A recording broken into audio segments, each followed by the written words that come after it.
पानीपत में मिट्टी खनन के आवंटन में बड़े स्तर पर गड़बड़ियां हैं, जहां गैर कुम्हारों को मिट्टी खनन के ठेके दिए गए।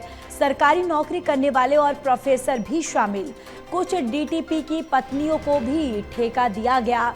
बिना सर्वे और खनन में बंदरबाट से कुम्हार जाति के लोगों में रोष है। ये बड़ी जानकारी आप तक साझा कर रहे हैं, जहां पानीपत में मिट्टी खनन के आवंटन में बड़े स्तर पर गड़बड़ियां और गैर कुम्हारों को मिट्टी खनन के ठेकेदार दिए गए। सरकारी नौकरी करने वाले और प्रोफेसर भी इसमें शामिल हैं।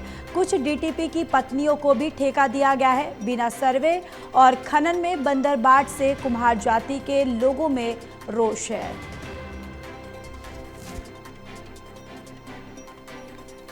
और इसी खबर पर ज्यादा जानकारी के साथ एसोसिएट एडिटर देवेंद्र कथुरिया हमारे साथ जुड़ चुके हैं। देवेंद्र, देखिए क्या कुछ जानकारी है जिस तरीके से पानीपत में मिट्टी खनन के आवंटन में बड़े स्तर पर गड़बड़ियां पाई गई हैं। देखिए ज्योति, ये मामला पानीपत से तो नहीं है, लेकिन बड़ा मामला हिसार से है। हिसार का गंगवा गांव है। रणबीर गंगवा जो पीडब्ल्यूडी मिनिस्टर है, उन्हीं के गांव का वहां ज्यादा ये मिला है। बाकी जगह भी हो सकते, जांच तो होगी तो पता चलेगा।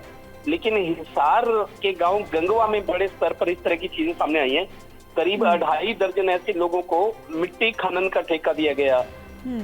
जो प्रोफेसर हैं, टीचर हैं, जिला परिषद के मेंबर हैं, डीटीपी की पत्नियां हैं, एक पूरा माटी कला बोर्ड जो बना हुआ है, जो मिट्टी का काम करते हैं कुम्हार जाति के लोग, उसके जो बोर्ड के एक पूर्व चेयरमैन वो हैं, कि कोई टैक्स इंस्पेक्टर है, मतलब बंदरबाट हुई है।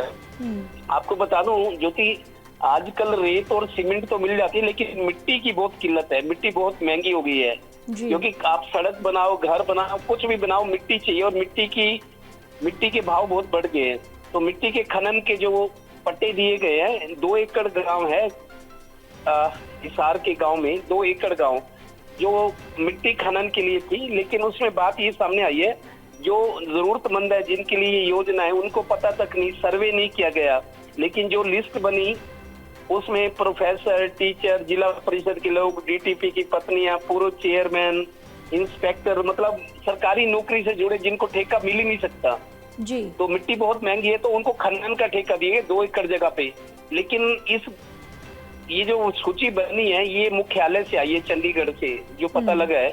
लेकिन जिस 2 एकड़ जगह पे मिट्टी खनन के पट्टे आवंटित हुए हैं, उस पर पहले से ही कब्जे, लोगों ने घर बनाए हुए हैं, उनको ठेके मिलेंगे कैसे?